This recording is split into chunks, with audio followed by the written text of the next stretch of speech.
Halo, assalamualaikum warahmatullahi wabarakatuh. Perkenalkan, nama saya Andika Yuwan Prasetya, biasa dipanggil Dika. Saya berasal dari kelas PPSIC 2023 dengan NIM 230200742122. Di sini berhubung dengan tugas keterampilan berbicara, saya diminta untuk membuat video tentang berbagi pengalaman pribadi saya, entah itu menyenangkan, asik, menyedihkan, dan lain-lain, itu bebas. Jadi pada video kali ini saya mungkin akan menceritakan tentang pengalaman waktu SMP saya mengikuti acara pramuka. Jadi waktu itu bukan pramuka, kemah. Jadi waktu itu saya tidak pernah ikut pramuka. Jadi gimana ya, jadi waktu itu bagi yang tidak ikut pramuka, di rapot mereka akan diberi nilai C. Saya juga termasuk dari salah satu dari sekian banyak anak yang mendapat nilai C tersebut. Jadi saya terpaksa ikut acara kemah, dimana lokasi kemahnya itu di kayak tempat asrama tentara gitu. Lokasinya di tengah-tengah lapangan, jadi itu dekat hutan. Jadi waktu sebelum berangkat, seperti acara kemah pada umumnya, kita di briefing untuk membawa barang atau makanan apa saja yang harus kita bawa untuk bertahan hidup selama 2 hari 1 malam di sana. Seperti kita disuruh membawa bahan makanan seperti mie goreng, telur, nasi, dan lain-lain. Sampai pada hari H, waktu acara kemah, kelompok saya hanya membawa nasi, tidak membawa minyak goreng, tidak membawa telur, tapi membawa mie, tidak membawa nugget juga, tidak membawa mentega, dan beberapa seperti bahan makanan lain gitu, tidak kami bawa. Karena kebetulan sekali waktu itu kan kami disuruh berkelompok 6 orang. 1 orang ini kami beri tugas untuk membawa beberapa bahan makanan. Sebenarnya dia membawa, cuman itu hanya cukup untuk dirinya sendiri. Dia tidak memikirkan teman-temannya gitu loh. Jadi dia tidak membawa untuk kami. Jadi waktu itu kami membuat tenda dari jam 9 sampai jam setengah 11. Karena waktu itu kami tidak bisa membawa tenda, plus pasak yang kami bawa itu kurang. Jadi mau nggak mau kita harus cari cara untuk bisa berdiriin tenda sendiri. Dan juga lokasinya juga nggak terlalu strategis, karena lokasinya itu tanahnya miring plus banyak nyamuknya. Jadi waktu itu kami benar-benar kesusahan untuk membangun tenda. Kita langsung ke waktu tendanya jadi. Waktu tendanya jadi itu, kita, temanku yang bawa telur, yang bawa bahan makanan ini, di tasnya itu ada telurnya ya, kayak telur ayam 3 butir. Jadi waktu itu kita mau mendekati waktu makan siang, jadi kita disuruh mengeluarkan perlengkapan masak guna digunakan untuk memasak di depan tenda nanti. Jadi dia cuma membawa mie 1 bungkus sama telur 3 butir.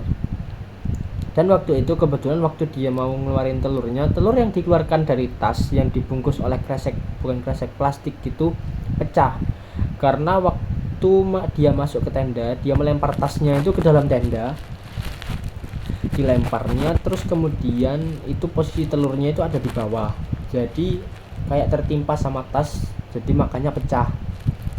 Dan di situ kami mau nggak mau harus mencari bahan makan lain, bukan ya, kayak semacam lauk gitulah, lauk makanan lain. Jadi di dekat dari tempat lokasi kami kemah itu ada pasar. Jadi kami minta izin untuk ke pasar tersebut untuk membeli bahan makanan. Nah, tapi bukan saya yang beli. Jadi waktu itu ada 6 kan anggota kelompok. Itu 4-nya itu stay di tenda untuk menjaga tenda sama mengatur perlengkapan dalam tenda gitu. Lalu teman saya 2 itu pergi ke pasar membeli beberapa bahan makanan dengan bermodalkan uang 20.000. Harusnya itu sudah cukup lah untuk membeli banyak telur sama minyak goreng.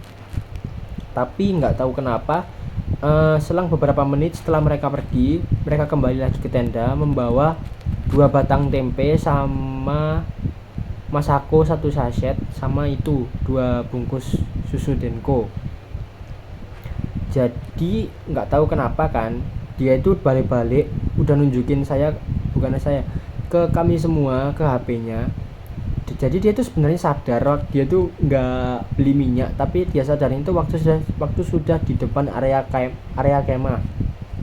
Jadi pas waktu itu dia nunjukin ke HP-nya tentang apa pengganti minyak goreng. Jadi di situs apa ya saya lupa gitu. Dia nunjukin HP-nya ke kita. Ada tulisannya itu pengganti minyak goreng itu ada salah satu contohnya itu susu. Jadi waktu itu dengan modal wajan kita pakai air putih, terus kita campur sama susu bubuk Denko gitu. Kita rebus sampai benar-benar mendidih. Kemudian tempe yang ada 2 batang tadi kita potong kecil-kecil. Lalu di setiap tempenya nanti kita lumuri sama larutan susu Denko, sama kita kasih Masako. Setelah itu kita goreng. Setelah kita goreng itu tempenya jadi, tapi warnanya bukan kuning keemasan, melainkan coklat pucat gitu. Nggak tahu kenapa, jadi coklat pucat. Jadi setelah itu kita angkat, tiriskan, lalu kita gimana ya?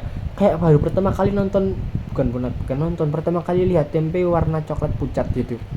Jadi kita makan giliran. Temanku nyoba satu gigitan kecil. Kemudian aku yang nyoba. Dan kebetulan di lidahku itu rasanya pahit sama asin, jadi nggak cocok kan buat lauk. Akhirnya mau nggak mau kita buang tempenya ke depan tenda.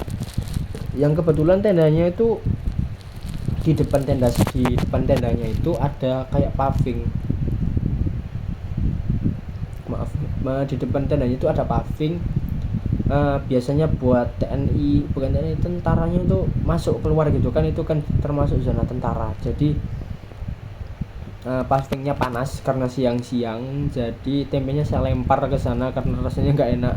Dan kebetulan selang beberapa menit setelah saya lempar itu tempenya mengeluarkan cairan hitam, nggak tahu, bukan hitam, jadi kayak cairan gitu, warnanya hitam pekat. Hitamnya ini dari mana? Hitamnya itu kayak bintik-bintik gitu loh, jadi kayak entah dari Masako entah dari susu bubuknya gitu, mengeluarkan kayak bintik-bintik hitam dari tempenya. Jadi tempenya itu setelah saya lempar kan kena panasan gitu, ada cairan hitamnya keluar, nggak tahu itu cairan apa. Jadi saya langsung ngebatin dari diri saya sendiri untuk nggak saya habiskan. Kalau saya habiskan mungkin saya bisa sakit perut atau nggak gimana. Akhirnya dengan itu tadi kami nggak jadi makan karena bahan makanannya juga udah terkontaminasi sama susu Denko. Jadi mau nggak mau kita harus ngemis ke tenda-tenda lain, kayak minta kecap, minta telur, tempe, nasi, dan lain-lain gitu.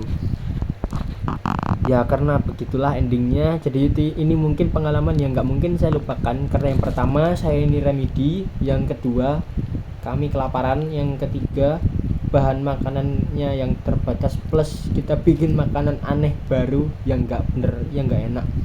Terus yang ketiga karena solidaritasnya, karena walaupun kita kayak masak tempe gitu aneh, kita nggak saling salah-salahan, justru malah kita ketawa karena kebodohan kita sendiri. Ya begitulah sedikit cerita dari saya. Sekian, assalamualaikum warahmatullahi wabarakatuh.